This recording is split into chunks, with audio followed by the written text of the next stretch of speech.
så kan jeg ikke lade være med at stå og grine lidt. Det kan jeg sgu ikke. Fordi Hammer var altså større end mig. Så jeg kunne ikke rigtig se nogen det skulle jeg nok klare. Problemet ender bare i, at jeg bliver den sidste. Og jeg ikke kan overhale nogen af de andre. Det var lige... Du mangler lige at sige, at vi fik at vide, at vi skulle starte med 20 sekunders interval. Det var så ikke. Så er den gode råd, han tænkte, at jeg starter sidst, der kan overhale dem alle sammen op ad trappen. Det er da også bare, fordi jeg godt kan lide at overhale. Men altså... Men jeg overhalte jo ingen. Og da jeg står op på toppen af trappen der i fjernsynet, der så man, at vi var igennem de her halvapper trappen én gang bare. Men det var faktisk reelt 2 gange, og så havde vi også en opvarmningsrunde. Der ser jeg lige sådan nogle stjerner, der kommer frem, dengang jeg står op på toppen. Og jeg nåede lige at tænke, det er fandme en godt klip ind i fjernsynet, ikke? Og så vil jeg lige tage fat i gelænder. Og så kan jeg bare høre ham sundhedsapostel, der står nede i bunden, Jakob Søndergaard, virkelig dårlig rødvin, ikke? Der står han bare og råber, Lindy, du må ikke røre ved gelænder. Og det eneste, jeg bare tænker, hold din kæft, din idiot. Og så er det et skridt ad gangen. Jeg kan ikke engang tage dobbelttrine. Nej, jeg samler lige. Jeg er simpelthen presset.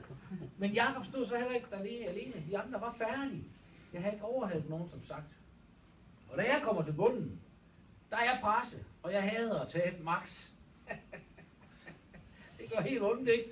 Jamen for helvede, I lyner også nu på arbejde nogle gange, ikke? Der er ikke noget, der er værd at tabe. Så jeg står der, og Jakob han begynder at stå og ævle og kævle om en masse ting. Jeg kan ikke høre ham, fordi det er så sundhedsapostel, at det magter jeg så. Og så giver han mig 2 valgmuligheder. Det er, at hvis jeg vil være med i det her program, så skulle jeg stoppe med at ryge nu. Og hvis jeg ikke vil stoppe med at ryge, så skulle jeg gå op til bilen, så var jeg ikke med mere. Jeg har ikke set den komme. Jeg har overhovedet ikke regnet med, det var det, vi skulle lege i dag, kan man sige. Så jeg stod og tænkte, det kommer han satan ikke aldrig nogensinde til at bestemme det der. Men omvendt, så ville jeg godt være med i det her dumme program. Så jeg gav ham hånden den dag derude, og så jeg stopper med at ryge, og så tænkte jeg lige herovre bagved. Du er da helt din idiot. Jeg ryger sgu bare, når jeg kommer hjem. Det var min plan på det tidspunkt. Vi er oppe og bade, inden du får lov til at få ordet, Hammer. Vi er oppe og bade, og det er egentlig okay. Jeg siger, jeg ved det godt, Peter. Ikke til at holde med. Vi er oppe og bade på et tidspunkt efter den her episode. Vi er også nede og bade ude i havet, og det er marts måned, det siger så koldt, kan jeg fortælle jer. Og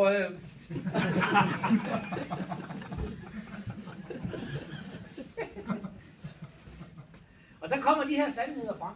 Vi har fået lavet et body aid. Jeg var 38 på det tidspunkt, og fik besked på, at min reelle alder, den faktisk var 52 år. Da jeg kører fra Aarhus hjemme, der har jeg fået mange ting at vide om mig selv, og jeg var virkelig ked af og tavs, og tænkte, ved du hvad, nu skal jeg ske noget. Du har alle chancer. Du kommer med i et program. Det er nu, at du skal handle. Så det er nu, det er 100%. Og det var der, det skiftede. Det var ikke, og så er det sjovt at tænke, hvorfor var så det skiftet for mig? Det var ikke fordi, at jeg havde fået en body aid for 52 år. Det var ikke fordi, Jakob han sagde, at jeg skulle stoppe med at ryge. Det var fordi, jeg tabte. Jeg hader at tabe. Og jeg tænkte bare, det her, det skal ikke ske mere. At det så skete i samtlige programmer. Det er så det. Men det fik mig til at fortsætte. Værsgo, Hammer. Hvor er det? Jeg hedder som sagt Hammer og kommer fra Aarhus af. Har været skraldemand i 20 år. I dag er jeg brandmand. Jeg skulle prøve noget nyt. Jeg har faktisk også udlært en uge. Det er sådan lidt skidt, det var aldrig blevet nævnt. Noget før Lindy. Men sådan er det. Jeg vil lige flætte noget til dig i udskoven. Efter Lindy havde haft hans debut op og ned ad trapperne, så skulle vi videre til den næste øvelse. Det var noget med, at vi skulle rende hen ad en meget lang træstamme. Og der kom smeden og mig sådan lidt problemer, fordi vores mave var voldsomt i vejen. Lindy han prøvede bare hen ad den der træstamme som sådan en anden abe. Og da han kom hen for enden, så siger Jakob, det var kraftedeme godt gået, Lindy. Og så kommer der selvfølgelig ud af nogen, jeg bliver også lige stoppet med at ryge. Det var 20 minutter efter. Det virker. Men ellers så var det jo super fedt at være med i programmet. Jeg håber også, I kigger med nu her, når de nye rigtige mænd de kommer. Den 6. Er det ikke det, der starter? Det må du ikke sige. Nå, 5. Og jeg vil også sige med hensyn til det grønne nøglehul, at det er, når vi for mit vedkommende ude af handlen, så er det nemt. Det er jo bare at kigge på de ting, man nu kan tage. Når nøglehul er der, så er det sundt. Det siger de. Det siger de kloge mennesker i hvert fald. Må jeg sige noget? Ja. Vi har også den her jo. Det må vi også godt aktivere for, men vi kommer også tilbage, for den ligger rundt på bordet. Men det er det igen, men nu siger Hammer godt nok med at handle ind og sådan noget. Jeg ved ikke, hvor mange af jer, der handler derhjemme. Hvad? Vi er jo mænd. Det er også. Altså, så det kan godt være svært for mig, selvom der står i Fakta, det tager kun 5 minutter. Jeg kan ikke finde det for helvede. Jeg ved ikke, hvad jeg skal tage, og det jeg kommer hjem med, det er altid det forkerte.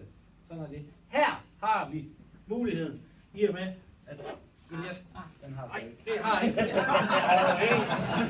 kan da ikke se, men det er derfor, man lige drejer den, ikke? Du har med et par gange. Det der, det kunne jeg så godt regne ud, det her det er sundt. Det behøver jeg altså ikke nøglehul til. Men det er det, når man står dernede, og man, hvis man vil lave en ny livsstil, hvis man vil tænke lidt over, hvad er jeg får ned i kadaver, så er det her et stort hjælpemiddel. Vi skal ikke tænke. Ej, du må hellere holde min kæft med nu. Det er jo altså at sige. Men det er en del af jeres arbejde. Men,